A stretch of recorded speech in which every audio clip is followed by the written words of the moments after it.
chapter 38, the environment of the apostles. They were not out of the ordinary man.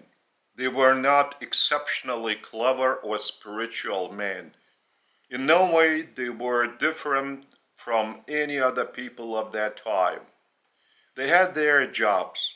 They were all representatives of their generation and of that time.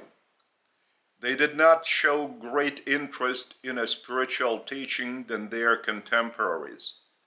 Even though they had finished school according to your understanding, and they could read and write very well, they could render their thoughts in a clever fashion and bravely communicate with their own environment.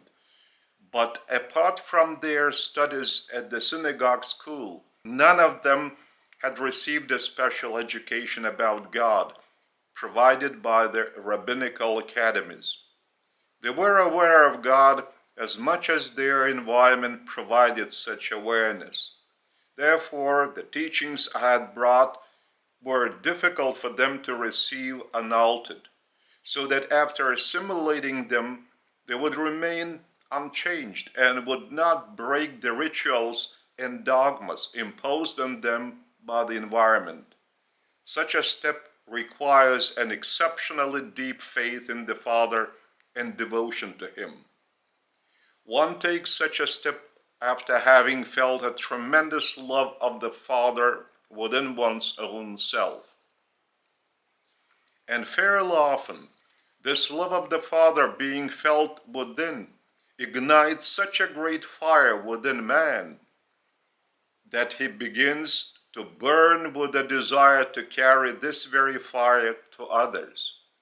However, this fire set by the love of God, if carried unwisely, can blind and scare others. Those who have not yet felt that love, who have not yet experienced it, and therefore do not know that love. And what is not yet known and understood by man always causes fear and anxiety. Therefore, man is inclined to cling to that which is already known and understood, rather than to step away from what seems to him to be close and clear, for that which is unknown and obscure. When the fire of the Father's love is lit in one's heart, powerfully driving one forward, and when there is no deep understanding and experience as to what this fire of the Father's love desires to convey by its burning within this person's soul, within the heart, this person burning with the love fire is apt to distort many things and to tell many things not the way they are in reality, just to make others listen and also catch this fire from within. But the environment that this fire of the Father's love is being taken to is even less ready to immediately receive my good news, the fatherhood of God and the brotherhood of man, even as it had not been immediately received by my apostles either. And I had to teach them constantly for more than 3 years.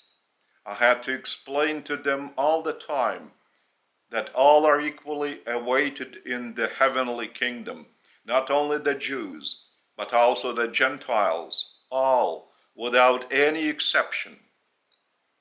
Thus, when the ambience is neither ready nor open to such an idea, and the burning fire within is urging to move on and act from without, it is very easy to get tempted to replace the true tidings by a simpler message that would not be rejected by the environment. A surrogate shall never be as the original. It is especially important in spiritual matters, where an idea and teachings are not instantaneously verified by the eyes and hands. One's inner vision, the vision of one's soul, is necessary for this purpose, and it is achieved only because of one's sincere, persistent and resolute efforts. Since my apostles have failed to comprehend my good tidings in full, so that they would have preached that news to the whole world, even as I have preached it to them, the time has come that I myself must address you once again. Address you in order to straighten out that distortion of my teachings, so that eventually you would be able to experience the reality of my teachings. And judging by your living, by your acts in everyday situations, even those who do not yet know this teaching would discern that you are walking on the path of my teaching.